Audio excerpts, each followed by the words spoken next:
നമസ്കാരം. രാഷ്ട്രീയ പ്രവർത്തകർ എന്ന നിലയിലും സിനിമാ താരവും എന്ന നിലയിലും മലയാളികൾ ഏറെ ഇഷ്ടപ്പെടുന്ന രണ്ട് വ്യക്തികളാണ് സുരേഷ് ഗോപിയും ഗണേഷ് കുമാറും. രണ്ടുപേരും രാഷ്ട്രീയത്തിൽ സജീവമാണെങ്കിലും അഭിനയത്തിൽ നിന്നും വിട്ടുനിൽക്കുന്നില്ല. മൂന്നാം മോദി സർക്കാരിൽ കേരളത്തിൽ കേന്ദ്ര സഹമന്ത്രിയെ ചുമതലയേറ്റ സുരേഷ് ഗോപി ജൂലൈ മാസത്തിൽ വീണ്ടും അഭിനയത്തിലേക്ക് മടങ്ങിയെത്തും.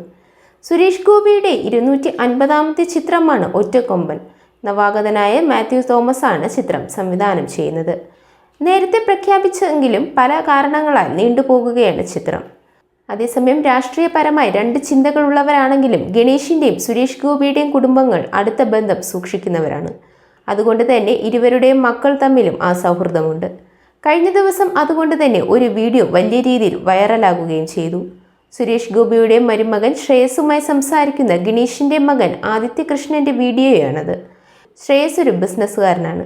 ശ്രേയസും ആദിത്യനും തമ്മിലുള്ള സൗഹൃദവും ആദിത്യനും മാധവ് സുരേഷും തമ്മിലുള്ള ബന്ധവുമൊക്കെയാണ് ഏറെ ചർച്ചയായത്. ബിസിനസ് രംഗത്ത് പ്രവർത്തിക്കുന്ന ശ്രേയസും ആദിത്യനും ഇനി പാർട്ട്നേഴ്സ് ആണോ എന്നുള്ള സംശയങ്ങളാണ് ചിലർക്ക് ഉള്ളത്.